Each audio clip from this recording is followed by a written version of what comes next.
Victoria Sterling stood in the marble-floored bank lobby watching security footage of her husband, transferring her $300 million inheritance into what he believed was a safe offshore account.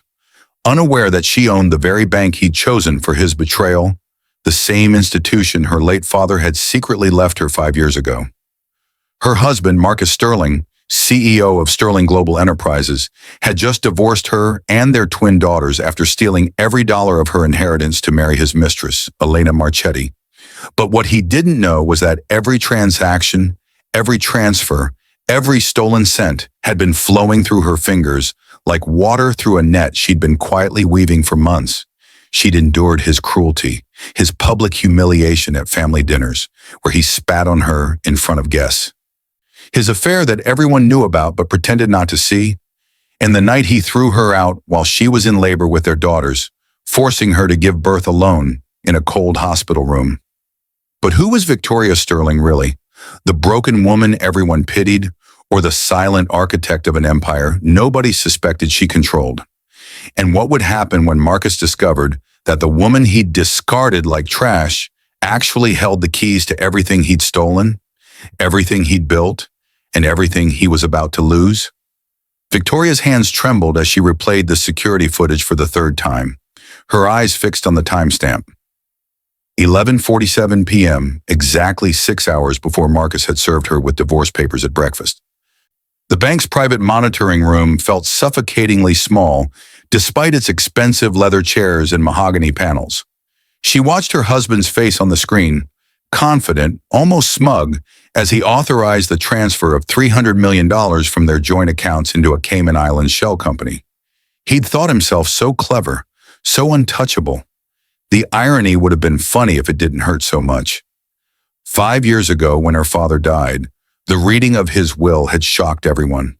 James Montgomery hadn't just left her a trust fund, he'd left her Montgomery Pacific Bank, the very institution where Marcus now stood committing financial fraud. But her father's instructions had been explicit. Keep it secret, watch and learn, let the world underestimate you. She'd honored that wish, even as her marriage crumbled around her. Mrs. Sterling? Her father's former attorney, Richard Chen, stood in the doorway with a thick folder. The forensic audit is complete. Would you like to review it now or... Now, she said firmly, though her voice cracked slightly. Show me everything. The file Richard laid before her contained more than just bank records. There were emails between Marcus and Elena, dating back 3 years, text messages discussing how to handle the Victoria problem, and most damning of all, a detailed plan to have her declared mentally incompetent after the divorce. Her best friend Claire Donovan featured prominently in the correspondence, feeding Marcus information about Victoria's emotional state, her daily routines, her vulnerabilities. Claire, who'd held her hand through 2 miscarriages before the twins finally arrived. Claire, who'd brought tea and sympathy after every humiliation.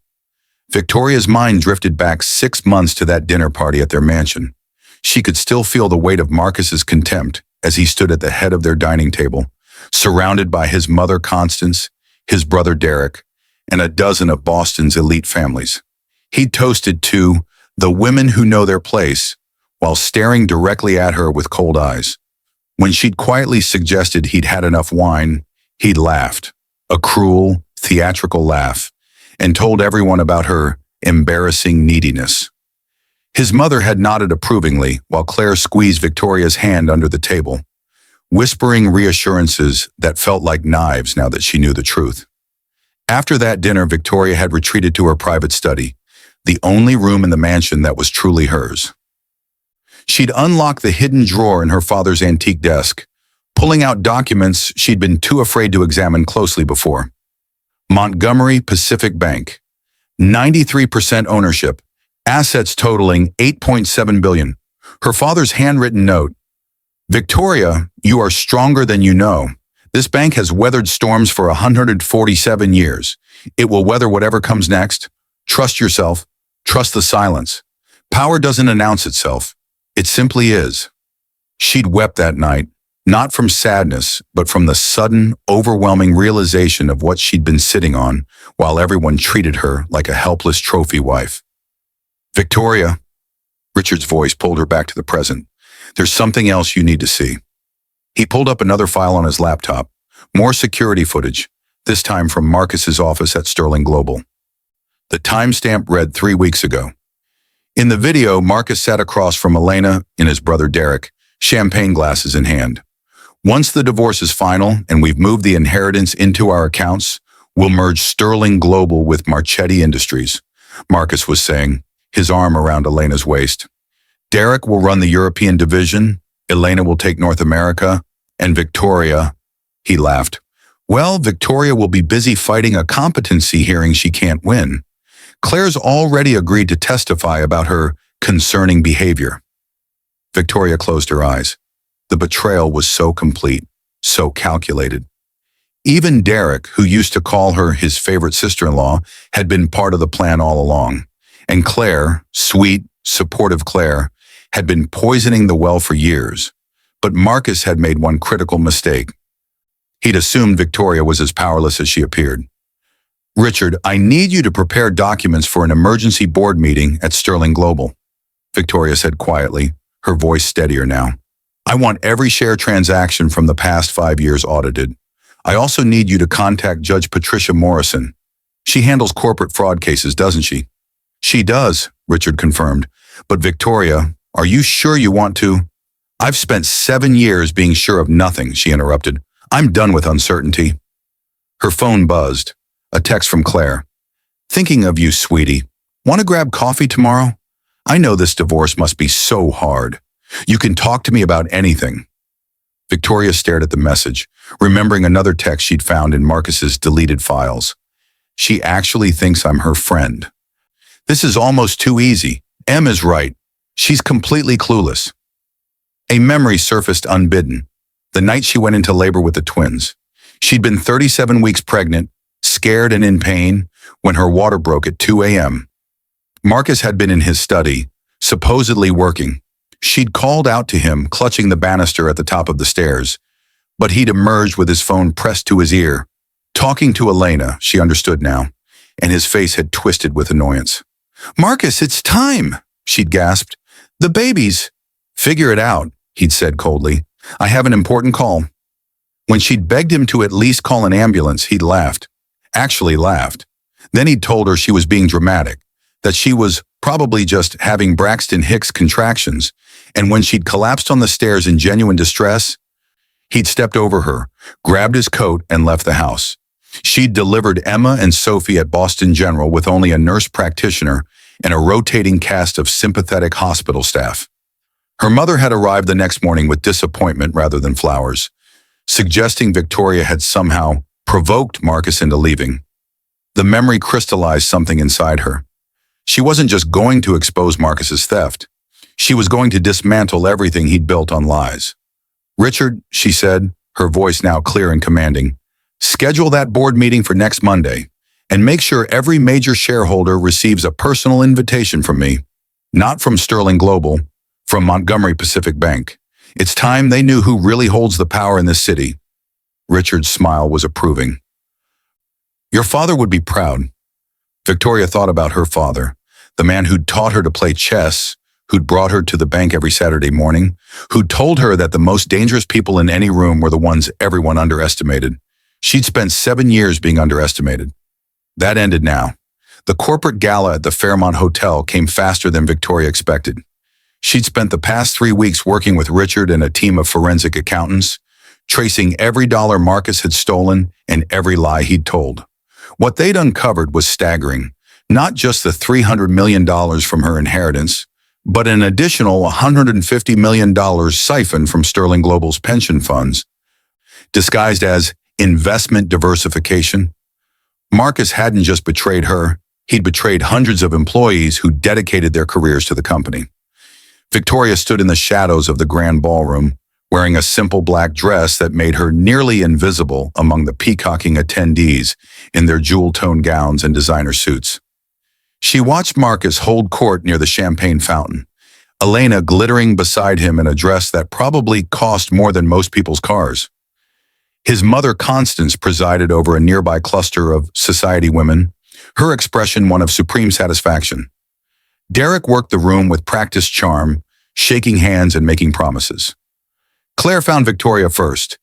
"There you are," she exclaimed, linking arms with practiced familiarity. "I've been looking everywhere for you. Are you okay?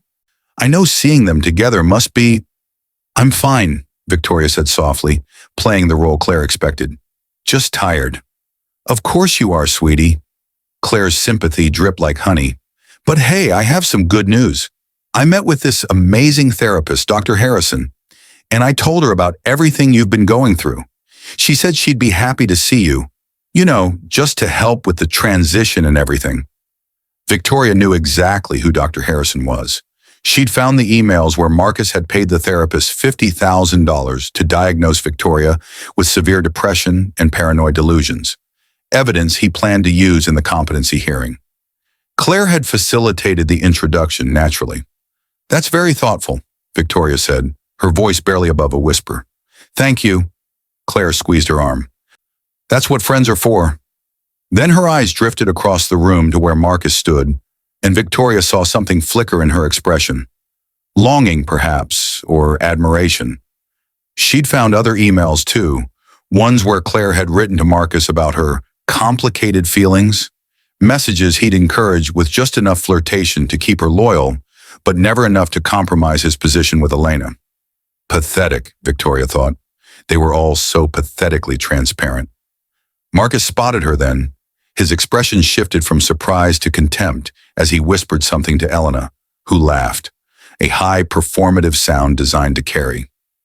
They crossed the ballroom together, a united front. "Victoria," Marcus said, his tone suggesting he'd found something distasteful on his shoe. "I'm surprised you came. Aren't events like this a bit overwhelming for you these days?" The insult was layered, suggesting both her social inadequacy and her supposed mental fragility. Around them, conversations quieted as people tuned in to the drama. "I wanted to support the company," Victoria replied evenly. "Sterling Global has always been important to our family." "Your family?" Marcus's laugh was sharp. "Victoria, you haven't been part of this company for years. You've been, what's the word, Elena?" "Decorative," Elena supplied with a cruel smile, "like a vase you keep around out of habit." Victoria felt Claire stiffen beside her, playing the supportive friend while her eyes remained fixed on Marcus with barely concealed worship. The betrayal would have shattered her months ago. Now it just felt like confirmation. "Speaking of the company," Marcus continued, emboldened by the audience, "we're announcing a major expansion tonight. Sterling Global is merging with Marchetti Industries. We're going international in ways my father never dreamed possible." He paused, his smile vicious. "I'm sure someone will explain it to you in small words later." Constance appeared at his elbow, her approval radiating like cold sunlight. "Marcus is taking the company to heights James Sterling never achieved. Real vision requires real leadership, not sentimentality." Derek joined them, completing the family circle of contempt. "It's nothing personal, Victoria. Business is business. You understand?" She understood perfectly. They thought they'd won. They thought she was beaten. "I should go," Victoria murmured, letting her voice waver just enough. "This is all so much." "Of course it is," Claire cooed, steering her toward the exit. "Let's get you home." But Victoria didn't go home. She went to Richard's office, where a war room had been assembled. Bank statements covered every surface. Legal documents were stacked in precise towers. On a large monitor, a flowchart showed the intricate web of Marcus's fraud. Every stolen dollar, every forged signature, every illegal transfer. "It's time," Victoria said, shedding her defeated posture like a snake shedding skin. "Schedule the board meeting for Monday at 9 a.m. Send the invitations tonight before Marcus can block them." "What about the twins?" Richard asked gently. Emma and Sophie were staying with Victoria's aunt in Connecticut, safely away from the chaos about to unfold. "They're safe. That's all that matters." Victoria pulled up a file on her laptop, security footage from Marcus's office computer, obtained legally through Montgomery Pacific Bank's oversight authority as a major creditor to Sterling Global. The video showed Marcus and Derek discussing their plan to bankrupt the company after the merger, selling off assets and leaving employees with worthless stock options while they walked away with hundreds of millions. "Victoria," Richard said carefully, Once you present this evidence, there's no going back. Marcus won't just lose the company, he'll likely face criminal charges. So will Derek, Elena, possibly even your mother-in-law if we can prove she knew about the pension fund theft. Good, Victoria said simply.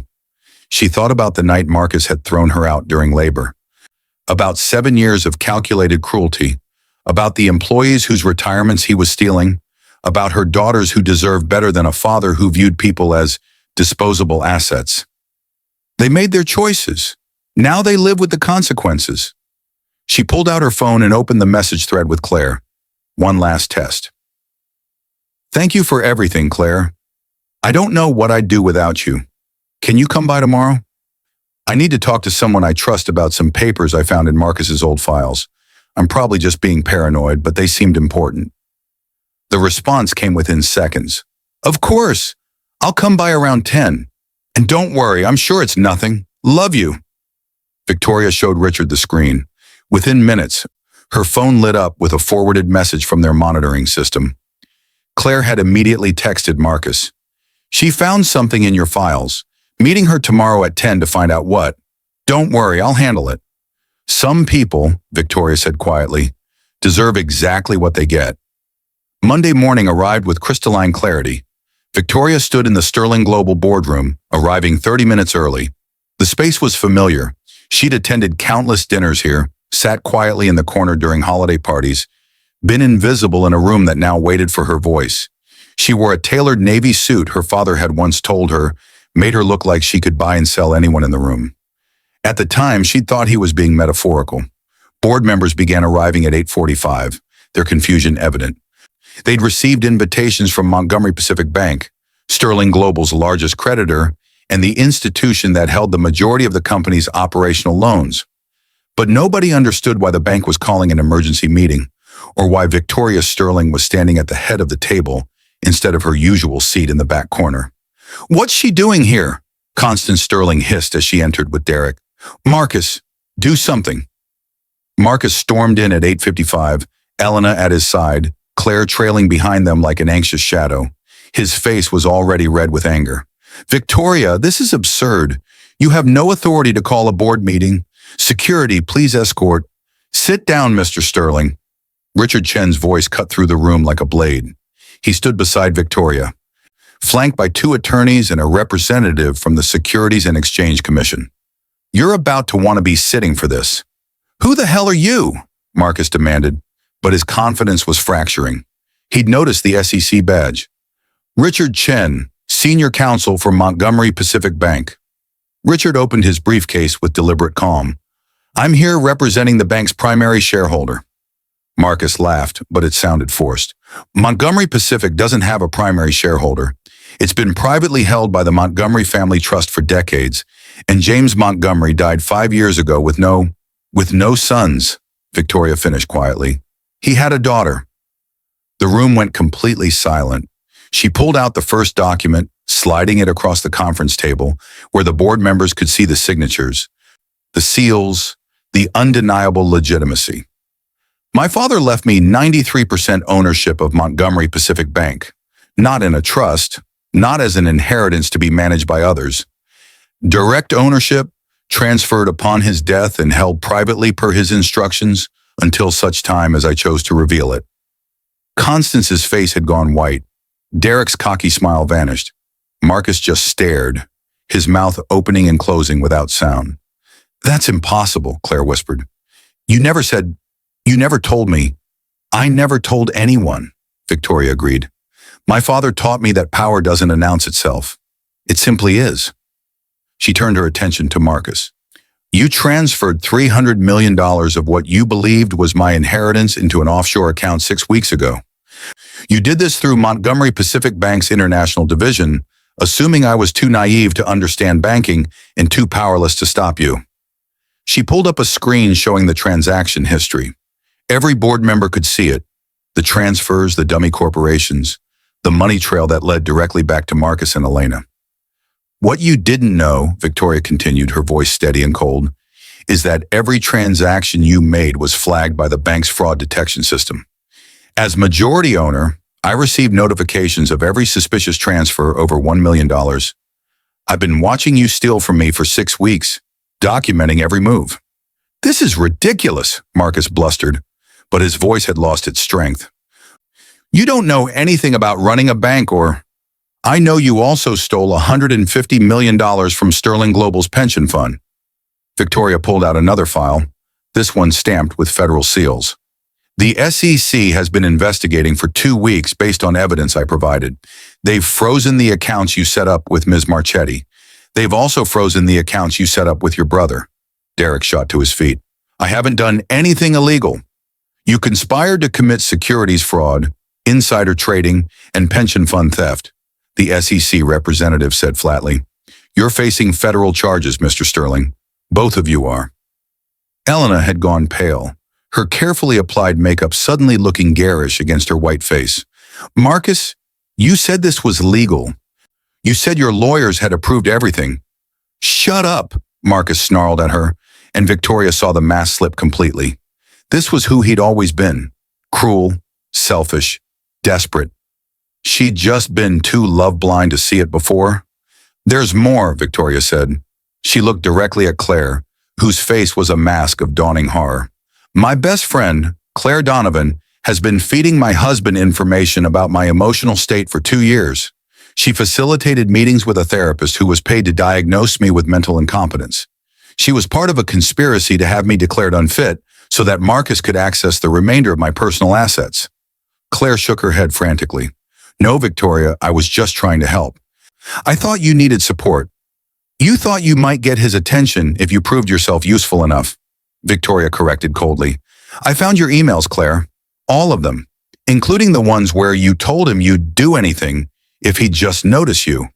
He used you, just like he used everyone in this room.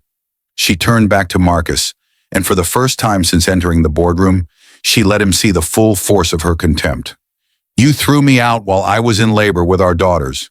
You left me on the stairs, bleeding and terrified, because you couldn't be bothered to interrupt your phone call with your mistress. I gave birth to Emma and Sophie alone, in a hospital room that smelled like disinfectant and fear, while you celebrated closing some business deal. Marcus's mother made a small sound, not quite a gasp, not quite a protest. I spent 7 years making myself small enough to fit into your idea of a perfect wife, Victoria continued. I let you humiliate me at dinners. I pretended not to notice your affairs. I smiled through your mother's cruelty and your brother's condescension. I did all of this because I believed in the man I married. But that man never existed, did he? She placed one final document on the table. As of this morning, Montgomery Pacific Bank is calling in the Sterling Global's operating loans, all $400 million of them, due in 30 days. The bank is also exercising its rights as primary creditor to assume control of the company's board-pending repayment. The room exploded with noise, board members shouting questions, lawyers frantically making calls, Constance demanding to speak to her attorneys. But Victoria remained calm, centered in the chaos she'd orchestrated. Mr. Sterling, you're removed as CEO effective immediately, she said, her voice cutting through the din. Your brother is similarly removed from all positions of authority. The SEC has already filed charges. I expect you'll both be in federal custody within the week. Marcus lurched forward, his face twisted with rage and desperation. You can't do this. I built this company. My father built this company. Your father built a moderately successful regional enterprise, Victoria corrected. I saved it from bankruptcy 3 years ago when you over-leveraged during the market downturn. I used my inheritance, my real inheritance, not the money you stole, to quietly purchase enough of the company's debt to keep it solvent. You took credit for the recovery. You gave interviews about your bold vision and fearless leadership. But it was my money, my strategy, and my silence that saved Sterling Global. She let that truth settle over the room like snow. You wanted to know what power looks like? Victoria asked softly. It looks like this. It looks like a woman everyone underestimated, systematically dismantling the empire built on her silence. You didn't crush me, Marcus. You freed me. You showed me exactly who you were, and in doing so, you gave me permission to stop pretending to be less than I am. She walked toward the door, then paused. Oh, and Claire, Dr. Harrison has been quite helpful. She's agreed to testify about the $50,000 you helped Marcus pay her to fabricate a diagnosis. Conspiracy to commit fraud. You'll want to hire a good attorney. Victoria left the boardroom to absolute silence, the kind that follows an earthquake when the world is still deciding what shape it will take in the aftermath. She walked through Sterling Global's lobby for the last time, past the walls covered with Marcus's self-congratulatory photos, past the receptionist who'd sneered at her for 7 years, past all the trappings of power that had never actually been his. Her phone buzzed, a text from her aunt. The girls want to know when you're coming to get them. Emma says she had a dream you were a superhero. I told her she might be right. Victoria smiled, her first genuine smile in longer than she could remember. Outside, Richard was waiting with the car, ready to drive her to Connecticut. Behind her, the empire Marcus built on lies was collapsing in real time. Ahead of her, her daughters waited, and beyond them, a future where she would never again mistake silence for weakness or endurance for surrender. She thought of her father's note, "Trust the silence. Power doesn't announce itself. It simply is." She'd learned the lesson well, and in the end, betrayal had destroyed only its own makers, leaving her standing in sunlight that finally felt warm again.